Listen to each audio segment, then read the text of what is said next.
Oromotiif akeeka hayyootaa Oromotiif galfata dhalootaa Oromotiif hawwii jaarraaf ture Oromotiif mul'ata egeree Oromotiif odeeffannoo si'aawaa Oromotiif gaaf qulqullaawaa Oromotiif hundarra amanamaa Oromotiif falmaa haqa namaa Oromotiif leelloo walabummaa Oromotiif iftuu bilisummaa Oromotiif iftuu bilisummaa Oromotiif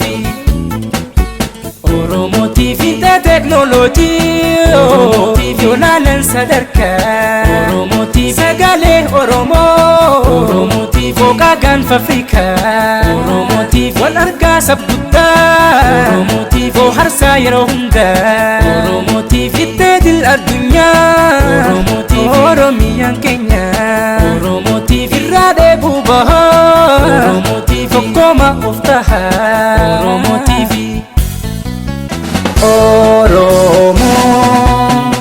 Oromo TV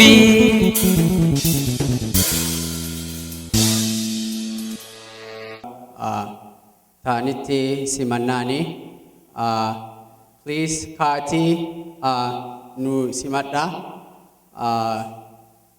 akkam waltanii duraan dursee guyyaa warra giraajuweetii gootaniif guyyaa har'aatiin isiniin ga'uudhaaf waaqayyo guyyaa har'aatiin isiniin ga'e galata galchaa baga geessanii congratulation isiniin jedha.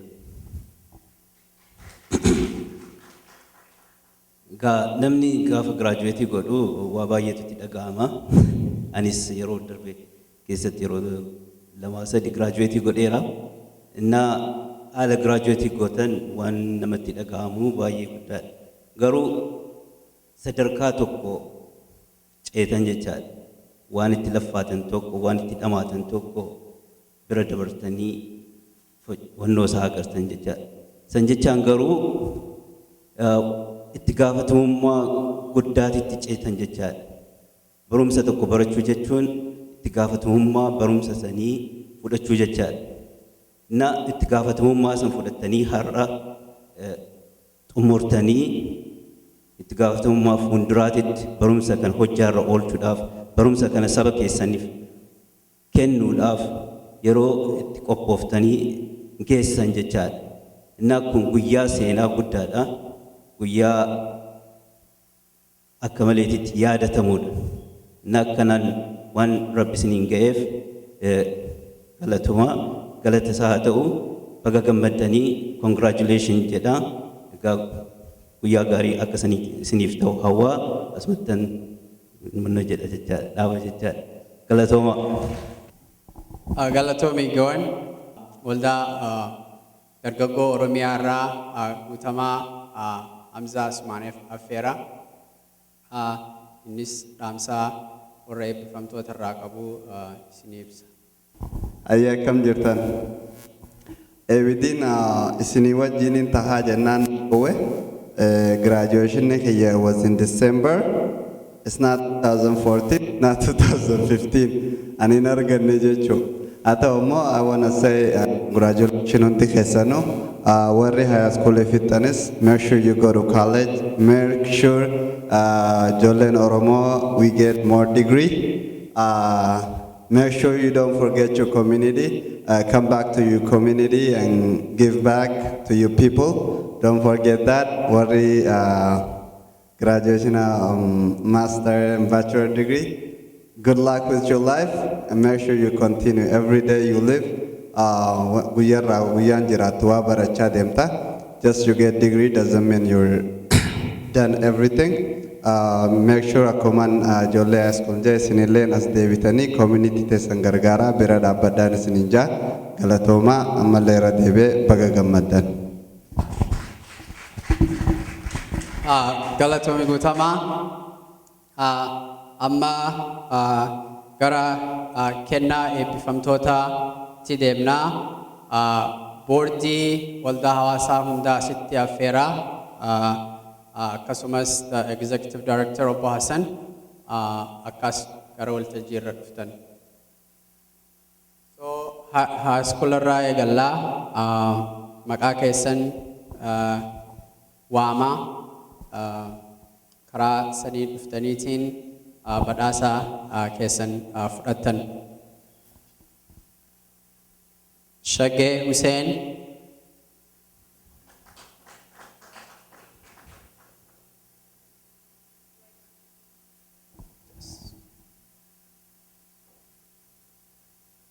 Kapso Hussein,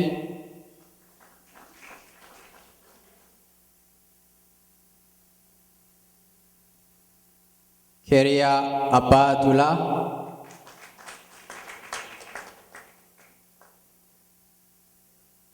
Barite Gajamo,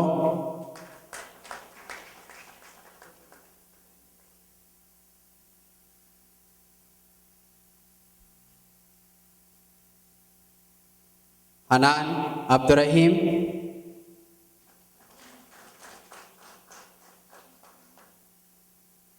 Abdullahi Hussein,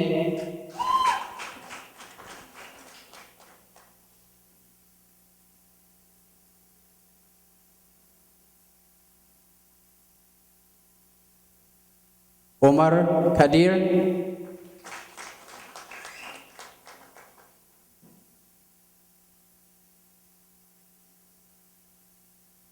Fozia Jamal,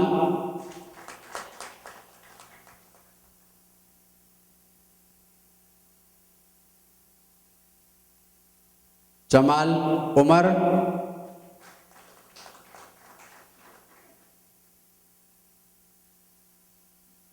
Nageso Hussein,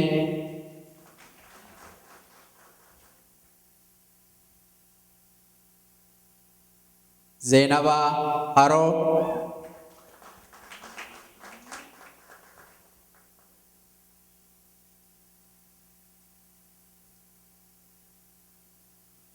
Lolo Hurumo,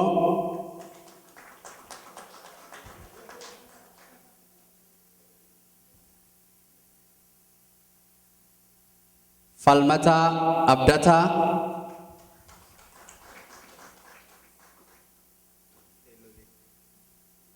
Lole Hurumo. Difama. Askula namni an maka wamin jira. Kayo Hussein,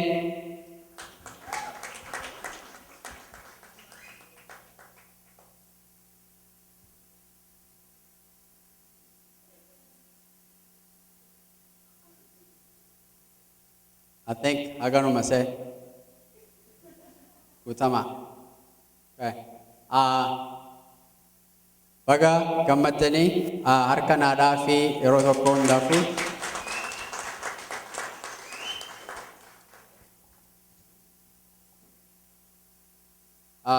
amma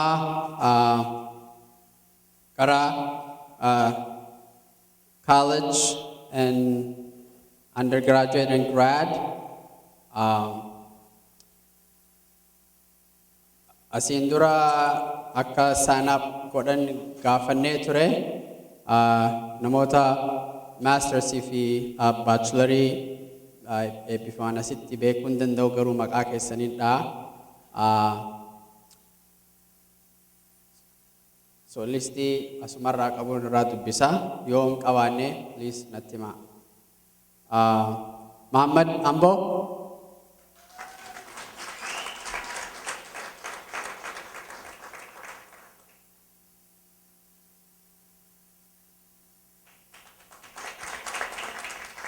Qasim Tilmo,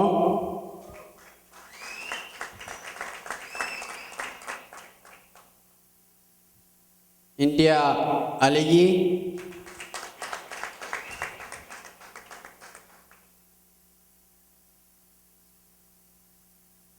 Zaru Jamal,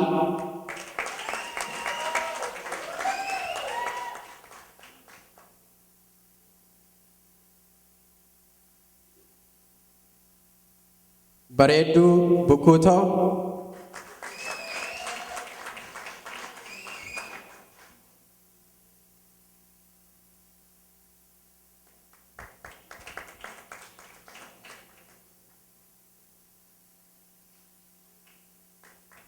Duresa Ademo,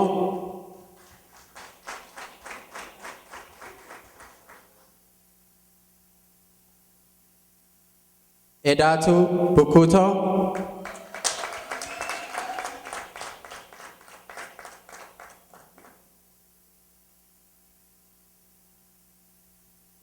Nadi Haji,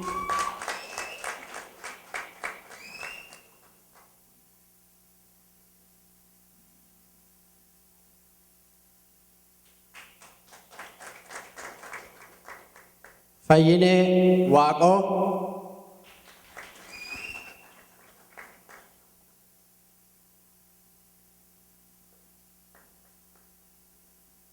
namni aanan bisa jira.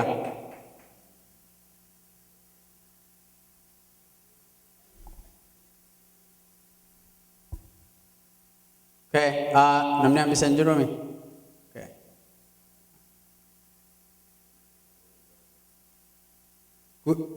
Gutama Hamza jira.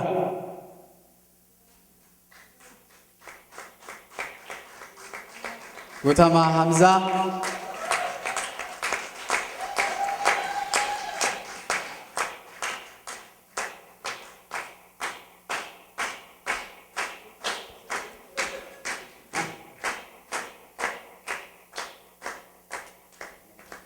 Okay, please, Mundafu Harka Nada, Baga Gammadani.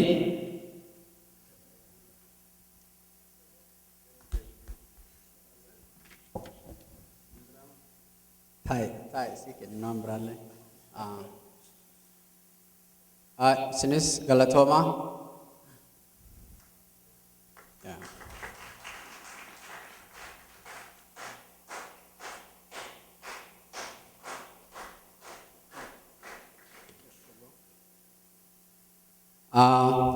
Amma Damsa Baratotara Tujra High School Afi College High School Ran Egala Abdullah Hussein, please escort to. I want to say thank you for the parents and the graduates that came. And I want to congratulate the college students and the high schoolers. And I last night kind of wrote this. I was in a hurry, so I don't remember. I have to read out my phone. Assalamu alaikum. When I first entered high school as a Oromo student at Como Park, I felt so pressured. A lot of these white kids spoke really well English with high vocabularies, answered all the questions that the teachers gave, and even asked really good questions. I felt so much pressured and insecure that whenever I had questions, I would never ask, but I thought it would be stupid or people would laugh at me, so I keep it to myself. The only subject I felt really good at was math, as you all know, Oromo and East Africans, and also Asians supposed to be good at math, so that's the only part I feel really comfortable. And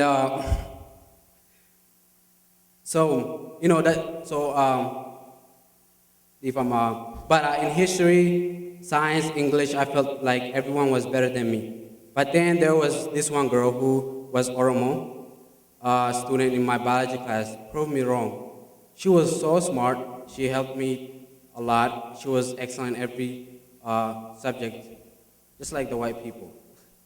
And she thought she was the best, and I was kind of proud of her. Just because I was 14 years old, ignorant boy who had the mindset that no way a girl, even a Oromo girl, would be smarter than me. So I felt very weak.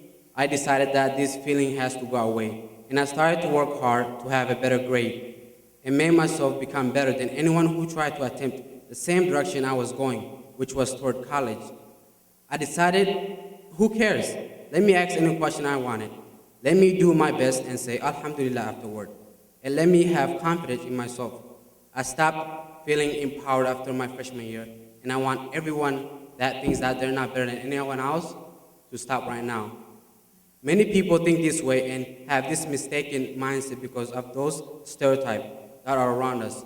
We have this belief only because there are people around us that believe it. I say prove them wrong. We are not only Oromo, but we are also Muslims and some of us are Christians, Oromo. We have someone on our side that many people that are around you don't, and that is Allah. You cannot forget that, and you must always use it to your advantage, because Allah hates those who don't ask Him anything. Most of us will be going to college within atmosphere that is filled with fitna, meaning atmosphere that is filled with testing and trials by Allah. We will be going to environment alone without our parents to go home to. You will once again be minority and will be tested over and over and over and over again by Allah. Many of us will even have our best friend that is Muslim or Oromo that will be there for us when we go through this new world that we will be entering. If there's one message that I have to pick from today and that I want all of you guys to live with is to not forget your identity and your culture. This is Oromo cultural ceremony where we all can congratulate each other and represent our country. So when I say do not lose your identity and culture, I mean do not lose your faith, religion, and your background knowledge. I don't mean don't forget to bring extra budena when you go to Fasika station. I mean do not adapt to the people around you. Be yourself. Be the person that you were blessed to be, and let us leave college like that or better. My fellow students, classmates, friends, please do not forget who you are. A Oromo student who will succeed in this world and in hereafter, inshallah. I ask the parents that have been one of the roots of the reasons to why all this good has happened to us, to also help us out. We will always need you guys, except for the food. You guys feed us budena and injera every single day, lunch, breakfast, and dinner. And also sometimes that bokol for snacks.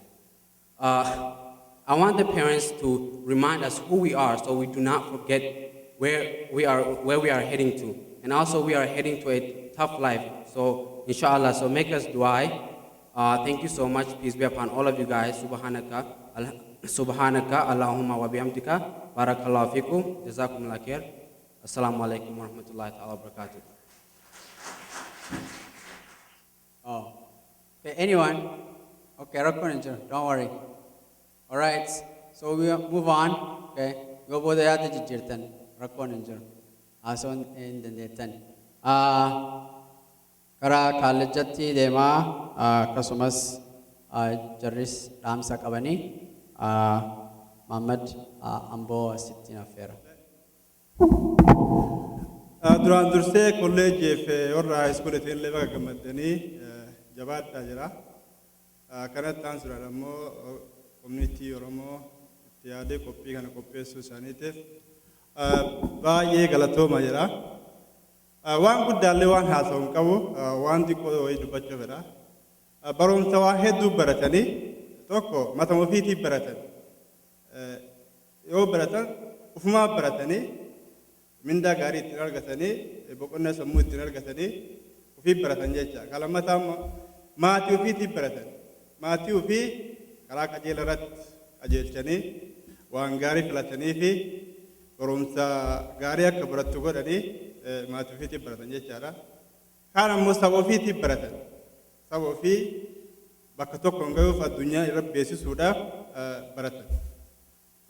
Kaan ammoo biyya ofiitiif baratanii biyya ofii ittiin guddisuudhaaf, wal dorgomsiisuudhaaf, kanaaf baay'ee baratan jecha barumsa. Amma yoo ilaallu nuti biyya baratte keessa jirra, baay'inni keenya baay'ee guddaadha. Garuu haalataan barumsaatti yoo ilaalle baay'ee waan nama gammachiisu miti. Oromoo 40,000tu jira jenna. Barattoonni hagana yoo haayiskuuliidhaaf kolleejii keessa giraajuweeti godhani hedduu namatti hin tolu, nama gaddisiisa. Abbootiin keenya durii onneen diina lolanii afoo dhaabatanii hagana fidan jechaadha. Onneedhaan lolaniiti. Onni sun amma hin jiru. Amma qarummaan bakka san bira kuteera namni bakka yookiin bosona keessa teettee qawween loltuu miti. Yoo akkana akka teenu taate gabrummaan nu dheerataa deemarti jechaadha. Gabrummaa kana keessaa akka ba'uu ni dandeenyu meeshaa waraanaa tokko kan harka qabannee biyya teenya ittiin bilisoomsuu dandeenyu barumsa jecha yoo baranne yoo dura deemne yoo ijoollee teenya barsiifne yoo ofii baranne kunin itti fufuu qaba jecha miillee walii kennee namni ol barsiisuu qaba akkanuma koominiitiin wanni koominiitiin godhu kanarratti hawaasni guutuun gargaaruu qaba ijoollee bifamtuu osoo hin taane kuwwan illee eega waamamee dhufee gammachuu kana qoodamee hamilee nama kanaa kennuu barbaachisaadha jechaadha. Kanaaf barumsi baay'ee gaariidha baratuun barbaachisaadha. Mirguma keenya falmatuuf iyyuu ijoolluma keenya barsiisuudhaaf iyyuu biyyuma keenya iyyuu falmatuuf baratuun dirqama baratuun nurra jiraata. Ani waan na gaddisiise tokko keessaa College of Science and Engineering University of Minnesota deemaa ture. Nuti nama lama turre. Oromoon kolleejii san keessa nama lama ka ol beennuun garuu biraallee jiraatan hin beeku. Ijoolleen Tigree nama 7 gahan bara kana ka wajjin eebbifanne baay'ina reeleetiivii mee laala asitti Oromoon hagam baay'annaa Tigreen hagam baay'atti. Kuni hagam awweer taanee jira jechaadha addunyaa kana wajjin deemuudhaaf baay'ee waan nama gaddisiisu. Namni tokko ka barate $30-40 noo dalagu nuti still ijoolleen dargaggeessi lafaa dhufaa jiru $9.8 dalaguudhaaf barumsa dhiibnee garas deemnu. Fiicharii keenya waggaa 4-5 waan bira geenu tokko uf dura laaluu dhabeessaaf jechaadha. Kanaaf baratuun baay'ee barbaachisaadha jechaayyuu tokko jedheetiin dhaba. Muka dhaabuun jedhama. Muka dhaabuun waggaa 50 dura taree jedhama. The best dhaabuu qabamu waggaa 50 dura taree. The second best amma jedha yeroo marra jirtu kana yoo jalqabdee dhaabde inni illee hin gaa jechaadha. Ka qara taree jira barumsa maatii keenya barsiisuu hawaasni keenya agartee barumsa kanarratti cimee watti baay'ee gaariidha. Waan dhageeffataniif galatooma asumatti mura.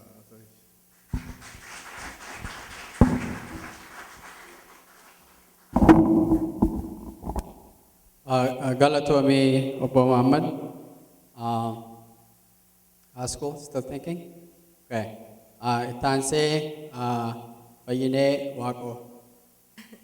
Ai ani damsi guddan qabu anillee damsi madiqoo qaba. Damsin kiyesuni warroota amma high school irraa graduation godhe kanaafi afaan Oromootii haasa'an afaan Ingiliffaatiin haasa'ee tureera qanii graduation godhu. So ani guyyaa hadhaa gammachuu guddan dhagaamee galatooma isiniin jedha Oromoo community warra qophii kana qopheessanillee hedduu takka gammadee achirraani dhaamsin kiyyaa ani waggaa 11 akkanaan duratti iskuula ofirraa dhisee hojii lama dalagaa jechuu completely ofirraa dhisee but hojii lama dalagaa dhaqee laayifii yeroo maraa achuma jirtii jiru achi siiquu jiddee hedduu dadhabee ofirraa jennaaniin gara iskuulaa deebi'uu murteessee jechuu. Achin gayni ana haadha ijoollee lamaati. Haadha ijoollee lamaa ta'eetiin iskuula hedduu fedhaa jechuudha. Hedduu najjabaataa osuma najjabaatu fedhii qaba. Fedhii qabinni kiyya duuban hin qabne ittuma deemee akkasumatti GED fudhadhee GED graduation godhee kolleejja deemee osoo GED fudhadhu University College jalqabee isallee hin deemaa placement test fudhadhee kanallee fudhadhee hedduu kana muluyyuu fedhii keessa na jiraat akkuma obboleessin kee jedhee tokkoffaa ofii baradhaa. Lammaffaa faamilii fi haadha ijoollee waan ta'eef ijoollee tiyyasanii fakkeenya ta'uu fi baradhaa jechuudha. Fakkeenya daa'imman tiyyasanii hoo qarqaarsa barbaadan akka itti qarqaaranii maal akka godhuu fi barataa ture. Yeroo duraaniin gisee baratuu qabu gisee haga keessanii gisee haadha faamilii hin ta'ini hojii lama saantibii malaalee dalagu sani amman gaabbe jechuudha. Gaabbii san dhaqqabuu hin dandeenye. Uduu hoosan baradhee jiraadhee yeroo qaata fixee jechuudha. Kanaan duratti iyyuu fixa. Isinii fi gadi dhaabinaa please deemaa kolleejja keessan jalqaba wallahi manii kaamin dagoo achuma jiranii namoo achi siiqutti hin jiru birrii 18 dalaguun illee homaa naman godhu hojii qofaaf osoo hin ta'in barumsaa fi faamilii fi maqaa oromummaa kennaa guddeessuu fi amma kolleejja hedduu hoolaal ta'e mul'uun argitanii sumaaltonni akka jirtu haawwatiin guguddoon baratti garuu nama kenna hin argitan hedduu achi keessatti soo kanaafuu haa barannuu itti jabaadhaa isiniin jedhaa. Congratulations baga gammaddanii baga kana isin ga'ee dhaamsin kiyya ani gabaabamaa dhaamsin kiyya ani ittuma jabaadhaa jechuu fi fakkeenya isinii kennee if I do it anyone can do it okay ani haati ijoollee lama ka waan kana godhe yes waan godhe isin godhuu dandeettanii jechuudha wallahi Oromoon waan jetti hoo mammattu jaarsa jabaa dubartii jabdu duubaan jira jette. Akkasuma dubartii jabdullee jaarsa jabatu duubaan jira jechuu. I would like to say thank you to my husband. Wallahi harka na dhayaa fi hedduu supportii na godhe. Yes. Yaa supportii na godhe baradhuu je'een isaanii jennaaniin anaadha ijoollee guddisaa baradhuu je'een. Mee ati dura baradhuu hoo ati fixxiyaatu hojii argatte ani itti deebi'anan je'e. Akkasuyyuu anillee promisii seenee fi halkanii guyyaa baradhaa. Wallahi sa'a xiqqoo rafaa gammachuun kiyya sun gammachuu irra na ta'e straight A student graduation godhe awardii hedduu argadhee waa ittiin gammadu jechuudha. Yeah. So I'm proud of myself and I'm proud of all of you. Thank you and I love you. Keep it up, please, please. Thank you. Hedduu takka isin jaalladha galatoo. Fayyinee hedduu galatoomii waan baay'ee jettee namni I'm sure sirraa hin barata atilleen baga gammaddee congratulations. Namni biraa kaallacha keessaa dubbachuu dhaamsaa qabu jiraatee carraa kennaaf. Achii gara maatiitti deemaa jechaadha. Warri haaskoolaa still maatiitti deemaa. Anyone from college? Oh, huh? Gara maatiitti deemaa jechaadha. No? Okay. Warra haaskoolaa isinitti deebina, okay? Okay. Ayyee. Maatii keessaa namni dubbachuu barbaaddan? Yes, urgoo. Okay. Bilisee, ayyee. Biliseen haaskola ganaa deemuuf deemti. Dhaamsa isinii qabdi. Hello. I am Nadi's niece, and I have to congratulate all of them. Okay, so I am happy you all graduated college, and I know it's very hard and very weird and mostly white. But so I'd like to congratulate Auntie because she had to look at poop and blood and weird people, and they were nasty and gross. Anyway, so did you all have to do the graduation ceremony?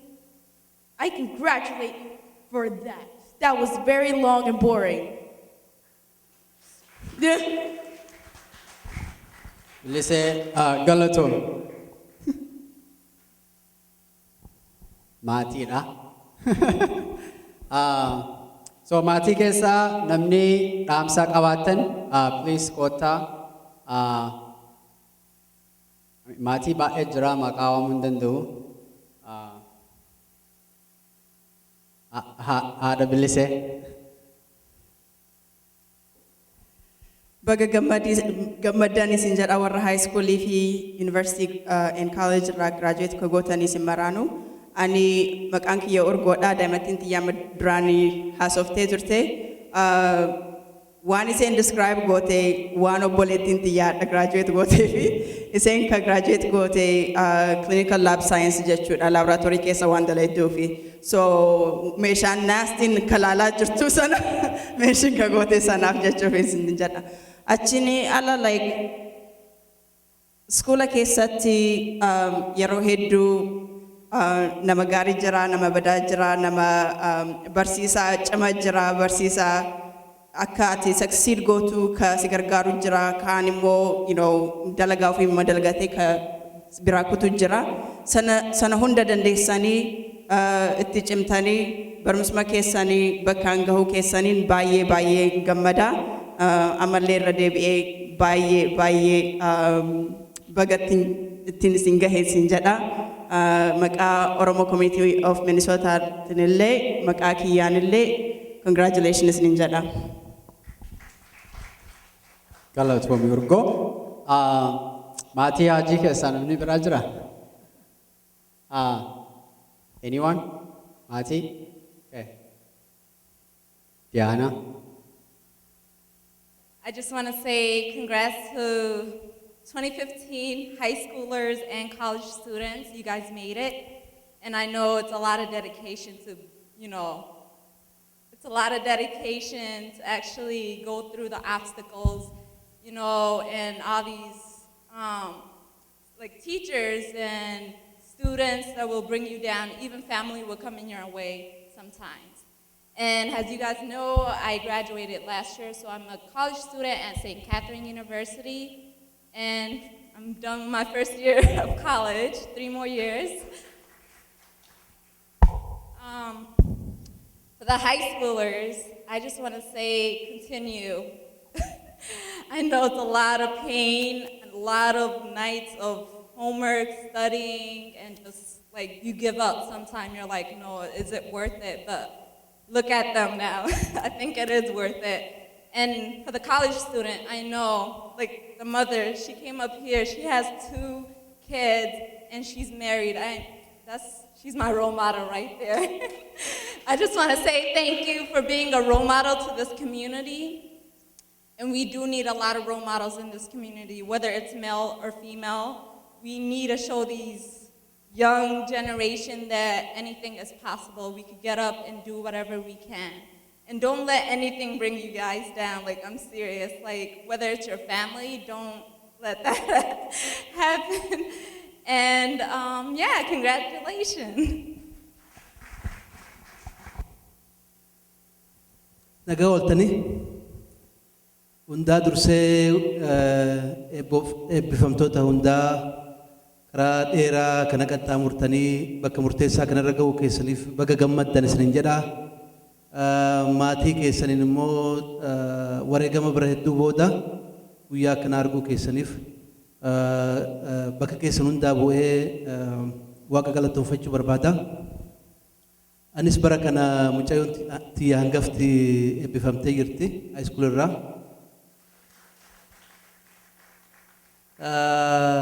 Yeroo ani eebbifamu waan ture sirriitti yaadadhu. Eebbifamuun isii immoo akka abjuu wayii natti fakkaata. Anaa fi isilleen waggoota 10 darban rakkoo waggaatti 10 miti waggaatti 20 dabran rakkoo gurguddaa keessa qaxxaamurree waa bayii abdii fixachiisu keessa turre. Kana keessa deemuun barbaadu. Namoonni beeytan ni beeytu. Kanaaf guyyaan kun kanaaf guyyaa addaati. Isiin immoo kaayoon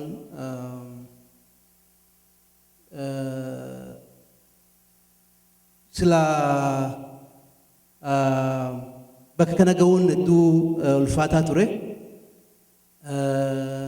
Ijoollummaa isiitiin gufuu adda addaa isii mudatee san hundaa obsitee guyyaa irraa kana arguu isiitiif hedduu itti gammada.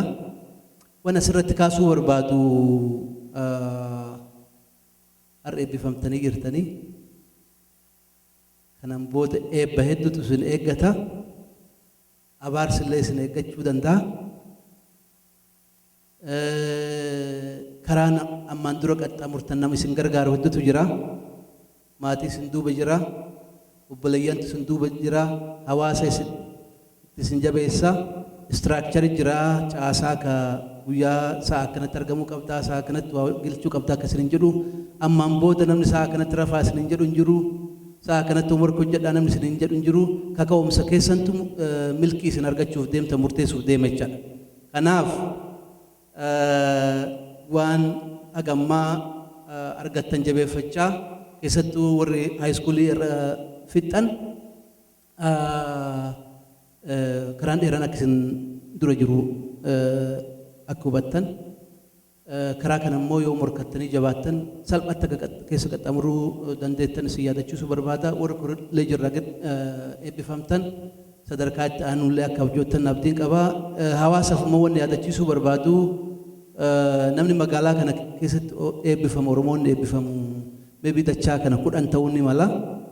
ayyaan namuu manuma manatti ayyaaneffachaa jira bakka tokkotti osoo goone sila hedduu gammanna kanaaf namni maqaa warra manatti hafanii sanillee bakka buuneetiin eebbifachaa jirra rabbi taaraaramu aadam julootti guyyaa tokko waa jedhe osoo jirru osoo as jiru jechuudha maal jedhee Oromoon 10,000 40,000 jedhan sanii numaa jedhe kanaaf har'a yoo asitti eebbifamtan Oromoota mana kanan jirre eebbifamanillee walumaan eebbisaa jirra guyyaa gaarii qabaadhaa baga waaqni guyyaa akkanaatiin isin ga'ee ulfaadha.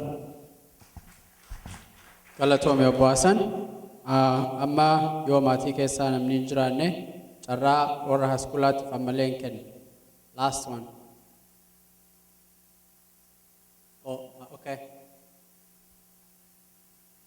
Baga gammaddan dargaggoon carraan kun isin ga'ee eebbifamtan ammallee fuuldurallee dirqama guddaatu isin dura jira jajjabaadhaa baga gammaddanii itti fufaa bifuma kanaan ijoollee teessanta biroollee fakkeenya gaarii ta'a saba keessaniifillee fakkeenya ta'a dirqama keessan baya jira uf jiraachisaati Oromoon akkuma beektan dirqama guddaan nu dura jira dhugatti mucaa hiriyaa falmataa tokkotu biyya biraatti as dhufee asii baratee 12 fidnaani biyya Kooriyaa irraa dhufee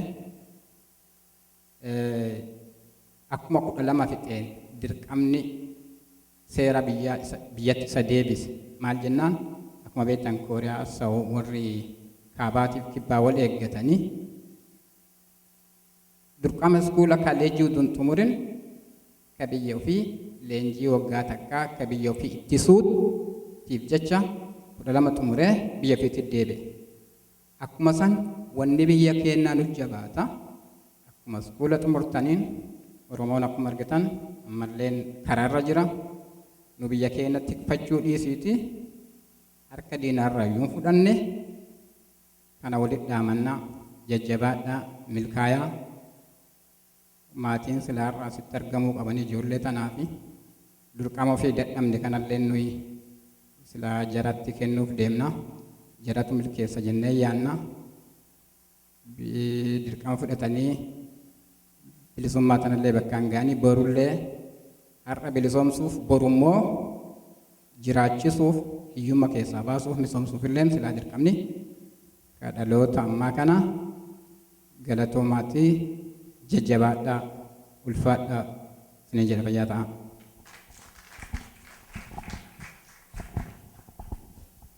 I still want to give the last chance to high school. Yes. Okay, Barite. I am Barite Gojamo, and I have a little speech. Okay, I want to congratulate the class of 2015, you guys. And it's not easy to accomplish what we have accomplished. Many of us will be the first generation in our family to continue into college. Our family, all of us, all I have to say is keep fighting. There's a long path and journey ahead of us.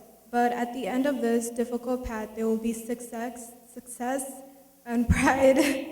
So continue and don't give up. So congrats, class of 2015. Galatoomii Barite. So amma gara xumuraa deemu jira keekii muruuf deemna. Osoo keekii murre dura keekiin amma qophaa'a. Warroonni haaskulaa afoo and then college on the back picture akka kaatan barbaanna. Please, if you guys come forward on the stage, please. We're gonna take a picture, and then we're gonna cut the cake, and then Nyani Monjra down the stair. Please, let's go, guys. High schools first, and then college at the back.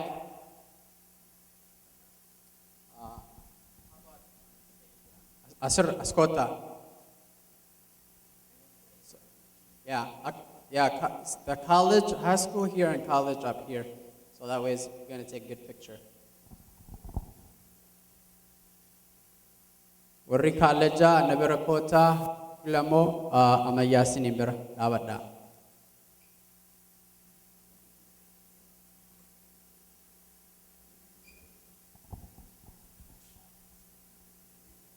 If you have phone, you can give it to someone and then they can take picture. Asuma indemina keki murra asuma dhaabadhaa.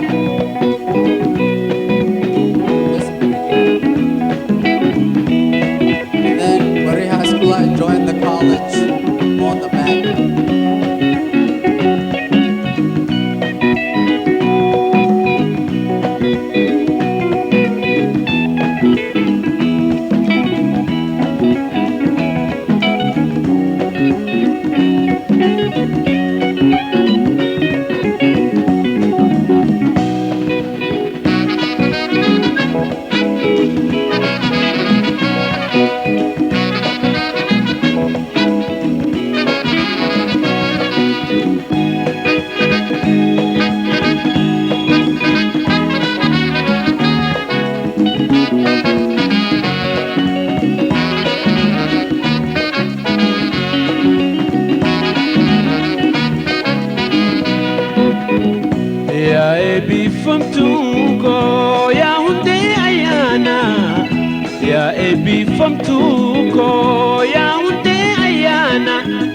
Kabina gaggeessi nan bu'aa sifaana kabina gaggeessi nan bu'aa sifaana.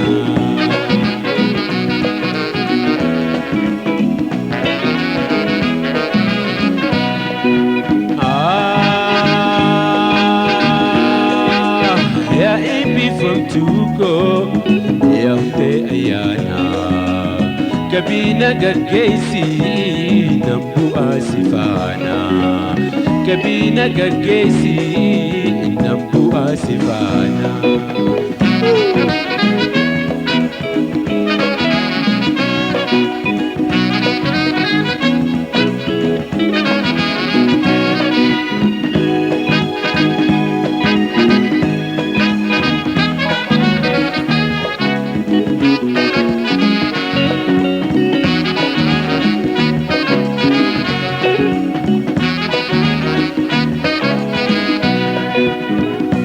Ya ayan tugudo ya biftu dirama ya ayan tugudo.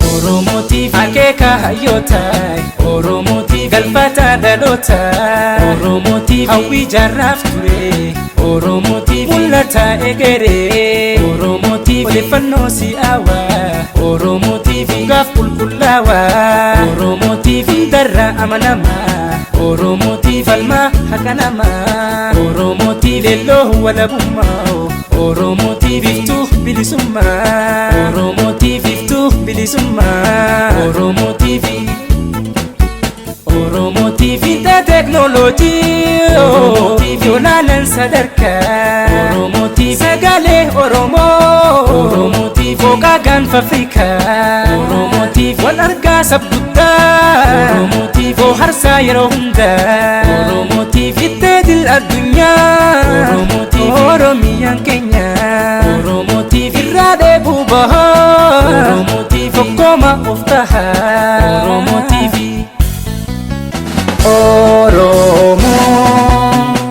Oromo TV